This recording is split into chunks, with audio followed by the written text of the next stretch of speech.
బయట ఎవరి పనుల్లో వాళ్ళు ఉంటారు. ఇక నర్మద మాత్రం లోపల నుంచి చాలా ఆనందంగా పరిగెత్తుకుంటూ వస్తూ ఉంటుంది.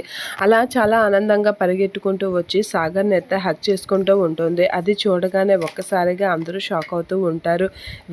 ఇక వేదవతి కూడా షాక్ అవుతూ ఉంటుంది. ఇక ప్రేమ వీళ్ళందరూ అయితే షాక్ అయ్యి అలా చూస్తూ ఉండేసరికి అందరూ ఉన్నారు ఏం చేస్తున్నావు అని సాగర్ అనేసరికి ఎవరున్నా మీరు పట్టించుకోకండి. ప్రపంచంతో సంబంధం లేకుండా కళ్ళు మూసుకోండి అని నర్మద అంటూ ఉంటుంది. ఇక ప్రేమ అయితే అలా చూస్తూ ఉండిపోతూ ఉంటుంది. ఇక శ్రీవల్లి కూడా చందుని వచ్చి హగ్ చేసుకుంటూ ఉంటుంది. హగ్ చేసుకుని నర్మద చెప్పిన డైలాగే చందు కూడా చెప్తూ ఉంటుంది. ఇక రామరాజు అయితే ఇదేం విచిత్రం రా బాబు వీళ్ళు అని చెప్పేసి అయితే ఇదవుతూ ఉంటాడు. ఇక షాక్ అవుతూ ఉంటుంది ప్రేమ కూడా. ఇక రామరాజు అక్కడి నుంచి వెళ్ళిపోతూ ఉంటాడు. అలా ఇంట్లోకి వెళ్ళిపోతున్న రామరాజుని వేదవతి వెళ్ళి హగ్ చేసుకుంటూ ఉంటుంది. హగ్ చేసుకుని బుజ్జమ్మ ఏం చేస్తున్నావు అని చెప్పేసి అనేసరికి ఎవరితో మీకు సంబంధం లేదు, కళ్ళు మూసుకొని ప్రశాంతంగా ఉండండి అని అనేసరికి ఇక ప్రేమ కూడా అలా చూస్తూ అయ్యో అత్తయ్య వాళ్ళు కూడానా అనేది అనుకుంటూ ఉంటుంది. ఇక తిరుపతి అయితే ఇవన్నీ చూసినప్పుడే కొంచెం పెళ్ళి అయితే బాగుండు, నేను అలా ఉంటూ బాగుండు అని అనిపిస్తుంది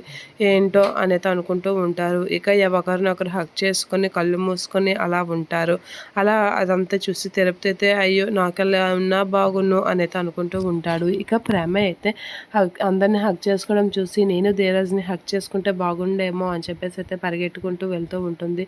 అలా ధీరజ్ దగ్గరికి పరిగెట్టుకుంటూ వెళ్తూ ధీరజ్ని హగ్ చేసుకోవడానికి అయితే వెళ్ళడానికి రెడీ అవుతూ ఉంటుంది. ఇక ధీరజ్ అయితే స్నానం చేస్తూ తలైతే తుడుచుకుంటూ ఉంటాడు. ఇక తల తుడుచుకున్న ధీరజ్ వైపు అలా చూస్తూ హగ్ చేసుకోవాలనేది అనుకుని ఉంటుంది ప్రేమ. ఇక ధీరజ్ అయితే తల తుడుచుకుంటూ ఉంటాడు.